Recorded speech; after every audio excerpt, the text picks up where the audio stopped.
현지 시각 15일 뉴욕타임스 미 해병대원 약 2,500명을 태운 최대 세척의 군함이 인도태평양 지역에서 중동으로 이동해 약 5만 명의 기존 병력에 합류하게 된다고 보도했습니다.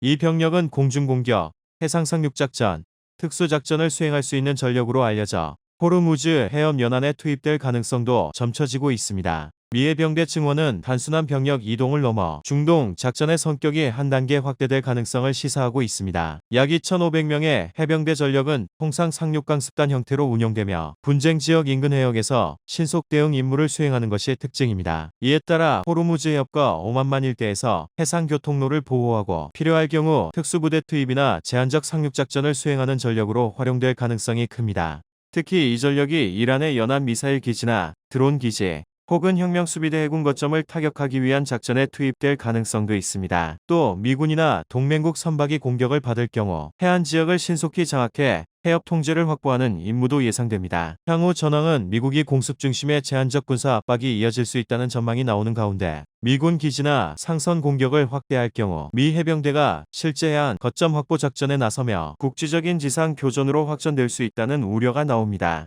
결국 세계 원유 수송의 핵심 통로인 호르무즈 해협의 안정 여부가 향후 중동 전황과 글로벌 에너지 시장을 좌우할 핵심 변수로 떠오르고 있습니다. 현지 시각 13일 트럼프 대통령이 미군이 이란의 대표적인 원유 수출 터미널이 있는 파르그 섬을 공격해 군사시설들을 제거했다고 밝혔습니다. 트럼프 대통령은 트루스 소셜에 잠시 전 내 지시에 따라 미군 중부사령부는 중동 역사상 가장 강력한 폭격 중 하나를 감행해 이란 하르그 섬의 모든 군사 목표물을 완전히 파괴했다고 했습니다. 이어 우리의 무기는 세계가 지금까지 알고 있는 것 중 가장 강력하고 정교하지만 품위를 이유로 나는 이 섬의 석유 인프라는 파괴하지 않기로 했다고 강조했습니다. 그러면서 이란이나 다른 누구라도 호르무즈 해협을 통한 선박의 자유롭고 안전한 통과를 방해하기 위해 무언가를 한다면 나는 이 결정을 즉시 재고할 것이라고 밝혔습니다. 또 이란은 결코 핵무기를 보유하지 못할 것이며 미국, 중동 또는 전 세계를 위협할 능력도 없을 것이라며 이란의 군대와 이 테러 정권에 연루된 모든 사람들은 무기를 내려놓고 그들 국가에 남아있는 것을 지키는 것이 현명할 것이라고 했습니다. 미군의 하르그 섬 공격은 이란이 봉쇄한 호르무즈 해협의 통항을 재개하기 위한 군사적 압박 조치로 보입니다. 이 섬은 1960년대 미국 정유사 아모코가 석유 시설을 지은 이후 하루 최대 700만 배럴 원유를 운송할 수 있는 원유 수출 터미널 역할을 해왔습니다. 현지 시각 12일 이란 선박 한 척이 미 항공모함 에이브러햄 링컨에 지나치게 가까이 접근하자 미군이 해당 선박을 향해 발포했다고 사안에 정통한 미국 당국자 2명이 CBS 뉴스에 밝혔습니다. 당국자들에 따르면 미 해군 함정은 5인치 54구경 마크-45 함포를 사용해 이란 선박을 향해 사격을 시도했습니다. 이 함포는 해군 구축함과 순양함의 전방 갑판에 장착되는 완전 자동 해군 함포로 1970년대 초부터 미 해군 함대의 표준 함포로 사용되어 왔습니다. 다만 어느 미 해군 함정이 실제로 사격을 가했는지는 확인되지 않았으며 당국자들은 여러 차례 발포했지만 명중하지 못했다고 전했습니다. 이후 헬파이어 미사일을 장착한 헬리콥터가 출격해 이란 선박을 공격했으며 미사일 2발이 선박에 명중한 것으로 전해졌습니다. 현재 이란 선박과 승무원의 상태는 확인되지 않았으며 이번 사건은 이번 주 초 발생한 것으로 알려졌습니다. 미 항공모함 에이브러햄 링컨은 현재 아라비아해에서 이란에 대한 미군 군사작전을 지원하는 임무를 수행 중입니다. 이 항모에는 구축함 USS 스프로원스와 USS 마이클 머피가 함께 배치되어 있습니다. 또한 지난주 기준으로 6척의 추가 이지스 구축함이 아라비아해에서 작전을 수행 중인 것으로 전해졌습니다. 앞서 2월 초에는 이란의 샤헤드 드론이 항모에 공격적으로 접근해 불필요한 기동을 했다고 미 중부사령부가 밝힌 바 있습니다. 당시 미 전투기가 해당 드론을 격추했으며 이는 양국 간 전쟁이 시작되기 몇 주 전 긴장을 크게 높인 사건이었습니다. 미 중부사령부에 따르면 미국과 이란 간 전쟁이 시작된 이후 지금까지 미군은 90척 이상의 이란 선박을 파괴하거나 손상시킨 것으로 알려졌습니다. 현지 시각 12일 타임스 오브 이스라엘에 따르면 네타냐후 총리는 이란 공격 후 첫 기자회견에서 모주타바 하메네이를 겨냥할 수 있느냐는 질문에 나는 테러 조직 지도자들 가운데 누구에게도 생명보험을 들어주지 않을 것이라고 했습니다. 지난달 28일 미국과 이스라엘의 이란 군사작전 첫날 폭사함 붙인 알리 하메네이처럼 그 역시 언제든 이스라엘의 표적이 될 수 있다는 의미로 보입니다. 또 이스라엘이 이번 군사작전을 위해 아직 많은 비장의 카드를 가지고 있으며 현재 작전 상황도 예상보다 더 잘 진행되고 있다고 밝혔습니다. 네타냐후 총리는 이번 이스라엘의 공격으로 이란의 최고위급 핵과학자들이 사망했다며 우리가 즉각 행동하지 않았다면 몇 개월 안에 이란의 살상시설은 어떤 공격도 견딜 수 있는 무적 상태가 됐을 것이라고 했습니다. 이처럼 이스라엘이 이란 핵시설과 핵심 인사에 대한 공격 의지를 계속 드러내면서 중동 정세는 한층 더 긴장 국면으로 접어들고 있습니다. 이란이 추가적인 보복 대응에 나설 가능성이 커지면서 레바논의 헤즈볼라, 예멘 후티 반군 등 이란 연계 세력의 움직임도 변수로 떠오르고 있습니다. 이 때문에 충돌이 장기화될 경우 호르무즈 해협을 둘러싼 해상안보 불안과 국제유가 상승 등 글로벌 경제에도 파장이 확산될 것으로 보입니다. 특히 미국과 유럽 국가들이 이스라엘을 본격적으로 지원하는 움직임을 보일 경우 분쟁이 지역전을 넘어 국제적 갈등으로 확대될 가능성도 있습니다. 현지 시각 11일 타임스 오브 이스라엘을 비롯한 외신들이 이스라엘군의 집중 공습을 받은 이란 공군기지에서 전투기와 경납고가 부서진 모습이 위성에 포착됐다고 보도했습니다.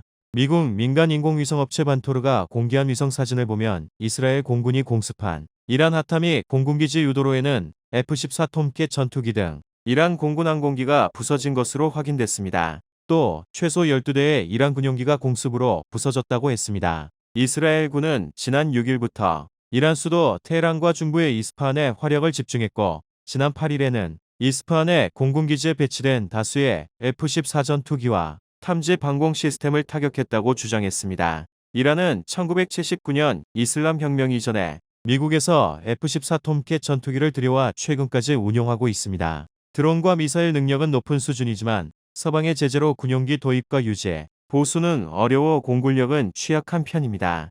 이번 공습으로 이스라엘이 이란 공군기지의 전투기와 경납고, 방공체계까지 타격한 것은 단순한 시설 파괴를 넘어 이란 공군의 작전 능력을 약화하는 효과를 가져올 가능성이 큽니다. 특히 이란의 전투기와 기지, 인프라가 동시에 손상될 경우 테헤란과 주요 군사 거점의 방공망이 흔들릴 수 있습니다. 다만 이란은 미사일과 드론 전력을 중심으로 대응할 가능성이 높아 공군력 약화가 곧 전쟁 판세를 결정짓기보다는 장기적으로 이스라엘의 공중 우위 확보에 유리한 환경을 만드는 변수로 작용할 것으로 보입니다. 현지 시각 10일 트럼프 대통령이 트루스 소셜에 지난 몇 시간 동안 우리는 비활성 상태에 길에 부설용 선박 열척을 타격해 완전히 파괴했다고 했습니다.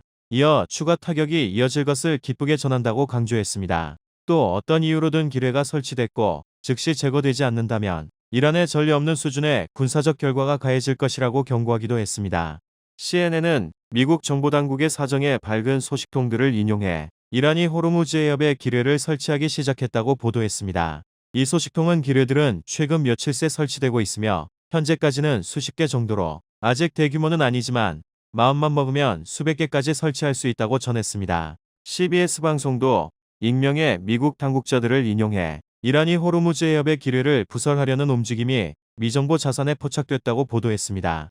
현재 이란의 기뢰의 보유량은 2,000에서 6,000개로 추정되며 대부분 자체 생산했거나 중국과 러시아에서 들여온 것이라고 했습니다. 미 해군이 기뢰 부설 선박을 선제 타격해 사실상 이란 해군 전력을 무력화한 것은 호르무즈 해협 봉쇄 시도를 절대 용인하지 않겠다는 강력한 경고로 해석됩니다. 미국은 핵심 해상로의 안전을 위협하는 행위에는 즉각 군사력으로 대응하겠다는 의지를 분명히 하며 이란의 추가 도발을 억제하려는 전략적 메시지를 보낸 것으로 보입니다. 현지 시각 9일 CNN은 군사정에 정통한 전현직 관료 7명을 인용해 이란에 남아있는 고농축 우라늄 비축분을 회수하는 문제는 현재 깊은 지하 저장시설에 보관된 것으로 추정되며 이를 확보하려면 소규모 특수작전 병력 수준을 넘어 상당한 규모의 미군 지상군 투입이 필요할 것이라고 보도했습니다. 지난해 6월 이란의 핵시설 3곳을 타격한 미국의 공습작전은 핵무기 제조에 필요한 고농축 우라늄 비축량 전체를 파괴하지 못했다며 이 가운데 상당량이 이란 이스파한 핵시설에 남아 있는 것으로 보인다고 3명의 소식통이 전했습니다. 트럼프 대통령은 이란의 핵 능력을 완전히 제거하는 것을 이번 전쟁의 목표 중 하나로 공언해 왔습니다. 만약 트럼프 행정부가 우라늄 회수 작전을 실제로 진행한다면 이는 이번 군사작전에서 미국 지상군이 대규모로 처음 투입되는 사례가 될 수 있으며 고도의 복잡성을 가진 임무 속에서 대량의 병력이 위험에 노출될 가능성이 있습니다. 특히 수톤에 달하는 고방사성 물질을 이동시키거나 무력화해야 하는 작전이기 때문입니다. 이 때문에 트럼프 행정부 내부에서는 미군 합동특수작전사령부에 정예 부대를 투입해 이스라엘 특수부대와 협력해 터널에 직접 침투하여 고농축 우라늄을 확보하거나 파괴하는 방안이 논의되고 있다고 소식통들은 전했습니다. 델타포스와 네이비실 팀은 대량살 상무기 대응 훈련을 받습니다. 또한 미 특수작전사령부는 거의 10년 동안 국방부의 WMD 대응 임무를 주도해온 바 있습니다.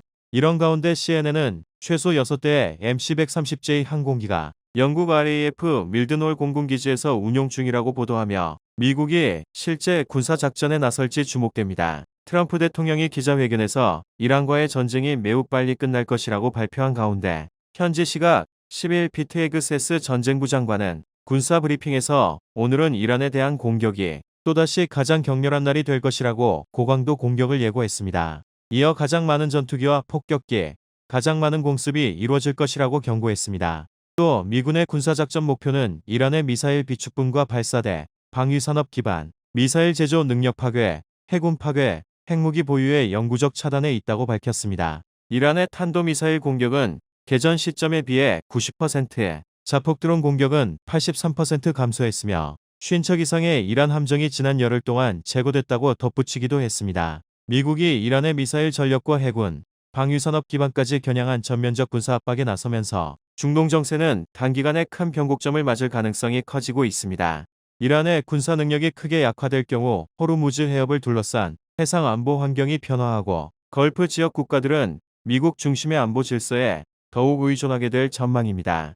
동시에 이란의 영향력이 약화되면 중동에서 활동의 원친이란 무장 세력의 활동에도 제약이 생길 수 있습니다. 다만 전면적 충돌이 장기화될 경우 국제 유가와 글로벌 해상 물류에도 상당한 파장이 이어질 수 있다는 가능성도 나옵니다. 현지 시각 9일 트럼프 대통령은 공화당 행사연설에서 이란의 미사일 기지와 발사대 80%를 제거했다며 미사일은 시설은 확 제거됐다면서 이란의 드론 생산 시설을 공격하고 있다고 강조했습니다. 이어 이란은 큰 강대국으로 여겨졌지만 우리는 그들을 완전히 박살냈다며 그들의 테러 지도자들은 이미 사라졌거나 곧 사라질 때를 카운트다운하고 있다고 밝혔습니다. 그러면서 우리는 적이 완전히 그리고 결정적으로 패배할 때까지 공격을 누그러뜨리지 않을 것이라고 했습니다. 전쟁이 사실상 미국의 승리로 기울며 이번 작전이 단순한 군사 충돌을 넘어 중동 전략 질서를 뒤흔드는 계기가 될 것으로 보입니다. 이란의 군사력이 약화하면 호르무즈 해협을 중심으로 한 에너지 수송로에 대한 통제력이 미국과 동맹국 쪽으로 기울 수 있기 때문입니다. 특히 중국이 중동 원유 의존도가 높은 상황에서 이번 전쟁은 중국의 에너지 공급망에 전략적 압박을 가하는 효과를 낳을 수 있다는 평가도 나옵니다. 미국은 이번 작전을 통해 장거리 정밀 타격 능력과 압도적인 군사력을 다시 한번 과시하며 글로벌 패권 경쟁 속에서 중동 질서를 주도하려는 의지를 분명히 드러낸 것으로 보입니다. 여기에 미국이 이란의 핵심 군사 인프라를 단기간에 무력화하면서 중동 지역의 군사 균형도 급격히 미국 중심으로 기울고 있습니다. 특히 미국이 호르무즈 해협까지 완전히 장악하게 된다면 글로벌 에너지와 해상교통로 통제권을 둘러싼 중국과의 경쟁에서 한 발 더 앞설 것으로 보입니다.